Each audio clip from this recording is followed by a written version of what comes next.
प्रिय विद्यार्थियों, आज हम हिंदी सरिता पाठ्यपुस्तक से पाठ 4 वीर अभिमन्यु पढ़ेंगे। प्रस्तुत पाठ में महाभारत कालीन उस प्रसंग का चित्रण किया गया है जब द्रोणाचार्य द्वारा पांडवों के लिए चक्रव्यूह की रचना की गई थी। इस चक्रव्यूह को तोड़ने के लिए अर्जुन पुत्र अभिमन्यु सामने आया, किंतु कौरवों की ओर से किए गए छल के कारण अभिमन्यु वीर गति को प्राप्त हुआ। कैसे, आइए जानें। युद्ध का 13वां दिन जब पांडवों को यह समाचार मिलता है कि गुरु द्रोणाचार्य ने चक्रव्यूह की रचना की है, तो वे सभी चिंतित हो जाते हैं। उनकी चिंता का मुख्य कारण यह था कि चक्रव्यूह तोड़ने का तरीका केवल अर्जुन को ही मालूम था और वे उस समय वहां नहीं थे। ऐसे में अर्जुन का पुत्र अभिमन्यु वहां आता है और सबकी चिंता का कारण जानने के बाद चक्रव्यूह को तोड़ने के लिए युद्ध में जाने की आज्ञा मांगता है। युधिष्ठिर तथा भीम अभिमन्यु को समझाने का प्रयास करते हैं। वे बताते हैं कि चक्रव्यूह तोड़ना कितना कठिन है। व्यूह में 7 द्वार होते हैं और प्रत्येक द्वार को तोड़ने की एक विशेष कला होती है, जो कला सिर्फ अर्जुन ही जानते हैं। तब अभिमन्यु उनसे कहता है कि चक्रव्यूह तोड़ने की कला उसे मालूम है। उनके यह पूछने पर कि यह विद्या उसने कब सीखी, वह बताता है कि जब मैं माँ के गर्भ में था, तब एक दिन पिताश्री माताश्री सुभद्रा को चक्रव्यूह तोड़ने की विद्या बता रहे थे और मैं माँ के गर्भ से सब कुछ सुन रहा था।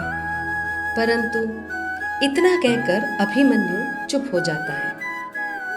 पूछने पर कि वह चुप क्यों हो गया, वह बताता है कि चक्रव्यूह में प्रवेश करने की विद्या तो वह जानता है, लेकिन वहां से बाहर निकलने की विद्या नहीं जानता, क्योंकि जब पिताश्री अंतिम द्वार तोड़ने की कला बताने वाले थे, तभी माताश्री को नींद आ गई और पिताश्री ने वर्णन बंद कर दिया।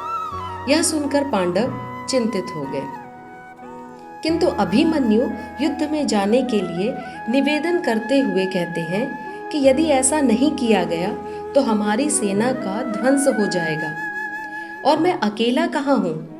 आप सब भी तो व्यूह भेदते समय मेरे साथ रहेंगे। बहुत सोच विचार के बाद युधिष्ठिर अभिमन्यु को युद्ध में जाने की आज्ञा दे देते हैं और कहते हैं कि व्यूह भेदने के समय हम चारों भाई अभिमन्यु की रक्षा के लिए उसके पीछे पीछे चलेंगे। इस तरह चक्रव्यूह भेदने की रचना हो गई। अभिमन्यु, युधिष्ठिर, भीम, नकुल, सहदेव अपनी सेना के साथ युद्ध के मैदान में जा पहुंचे, जहां सामने द्रोणाचार्य, दुर्योधन, दुशासन तथा कर्ण जैसे महायोद्धा खड़े थे। सिंह की भांति गरजता हुआ अभिमन्यु तो चक्रव्यूह के अंदर दाखिल हो जाता है, लेकिन तभी जयद्रथ पांडवों के सामने आ जाता है और कहता है, सावधान, पहले मुझसे युद्ध करो।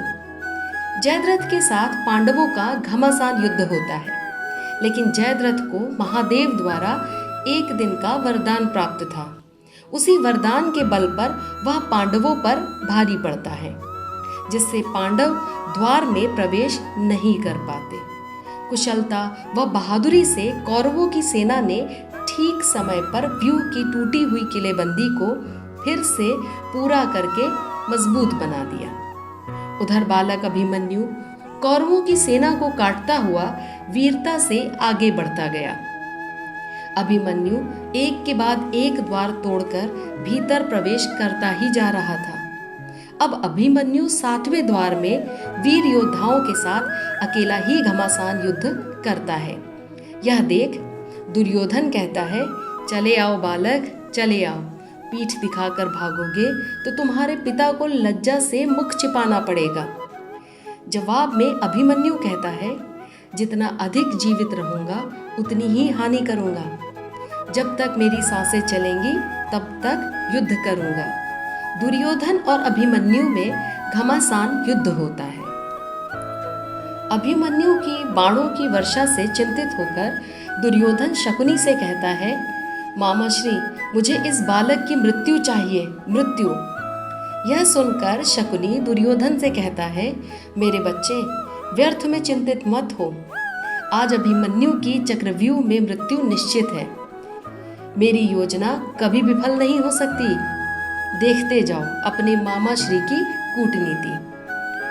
यह कहकर शकुनी सभी योद्धाओं को एक साथ अभिमन्यु पर वार करने के लिए कहता है। सभी महारथी एक साथ अभिमन्यु पर बाणों की वर्षा करते हैं और अभिमन्यु वीरता से अपने बाणों से जवाब देता है। उधर अभिमन्यु को पीड़ा होती है तो उधर अर्जुन और कृष्ण को भी पीड़ा महसूस होती है। महारथियों ने अभिमन्यु को घेर कर उसका रथ तोड़ डाला। अभिमन्यु रथ विहीन हो गया, लेकिन फिर भी वह बहादुरी से लड़ता रहा। सभी महारथी एक साथ निहत्थे अभिमन्यु पर वार करते हैं और अभिमन्यु वीरता से उनका सामना करता है।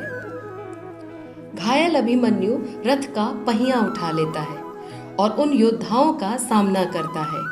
कर्ण, दुर्योधन, शकुनी सभी महारथी एक साथ बाणों की वर्षा करते हुए अभिमन्यु के रथ का पहिया तोड़ देते हैं और घायल अभिमन्यु धरा पर गिर जाता है। तभी शकुनी, दुर्योधन, दुशासन और जयद्रथ एक साथ अभिमन्यु पर वार कर देते हैं।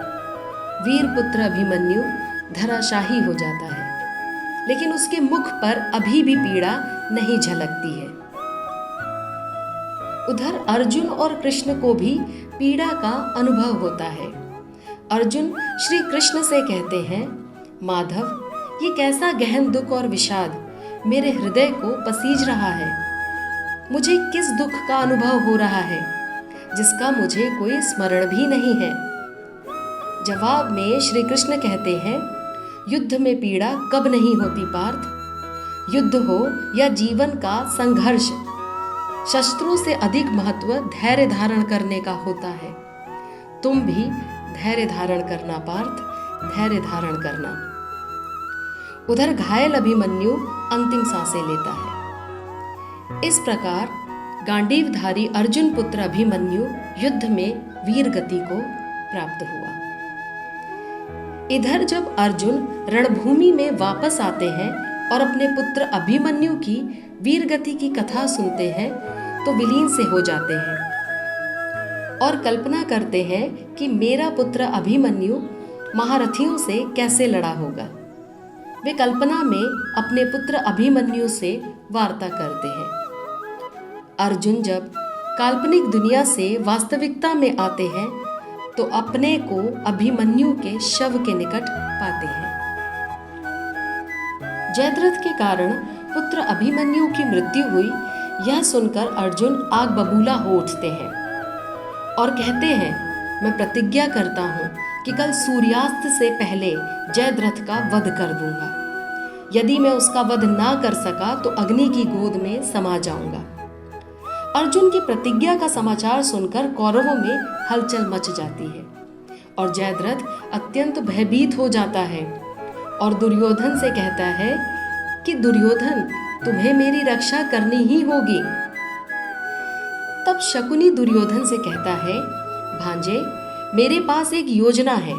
उस योजना के अनुसार सूर्यास्त होने तक हम जयद्रथ को सुरक्षा गृह में सुरक्षित रखेंगे।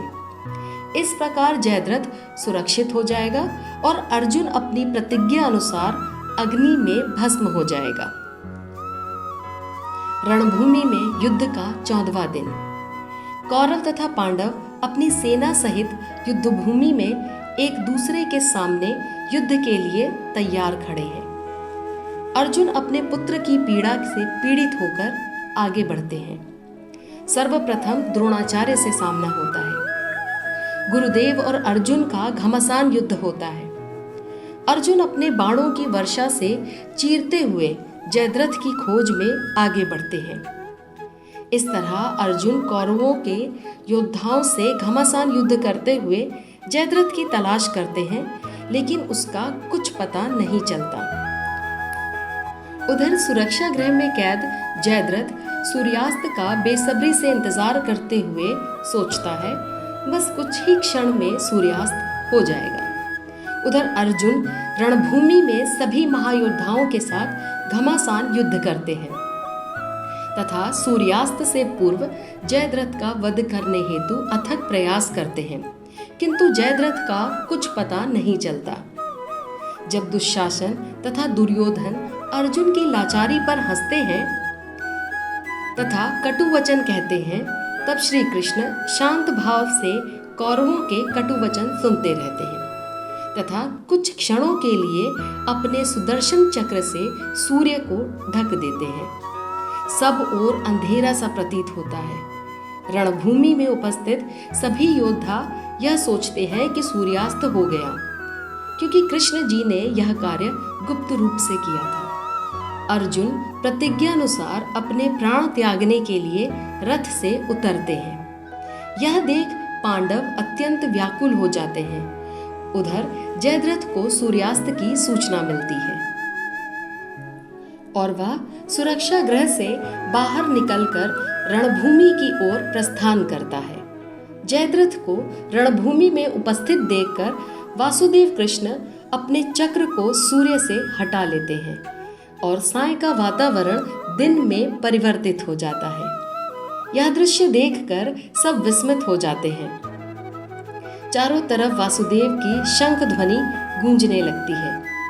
अर्जुन अपना गांडीव उठाते हुए कहते हैं, जयद्रथ, अब तुम्हें मेरे गांडीव से कोई नहीं बचा सकता। तुम्हारे जीवन का अंत मेरे ही हाथों होगा। जयद्रथ भयभीत स्वर में कहता है, नहीं, मेरे पिता ने मुझे वरदान दिया है कि तुम्हारे कारण यदि मेरा मस्तक भूमि पर गिरा तो तुम भस्म हो जाओगे। अर्जुन कहता है, चिंता मत करो जयद्रथ, तुम्हारा जीवन तुम्हारे पिता का आशीर्वाद है, तो मृत्यु के समय भी तुम्हें तुम्हारे पिता का आशीर्वाद प्राप्त होना चाहिए। अतः मैं तुम पर पाशुपास्त्र का प्रयोग कर रहा हूँ, जिससे तुम्हारा मस्तक सीधे तुम्हारे पिता की गोद में जा गिरेगा। अर्जुन के गांडीव से निकले तीर से जयद्रथ का मस्तक धड़ से अलग होकर तप करते हुए उसके पिता की गोदी में जा गिरा। इस तरह जयद्रथ के साथ उसके पिता भी भस्म हो गए।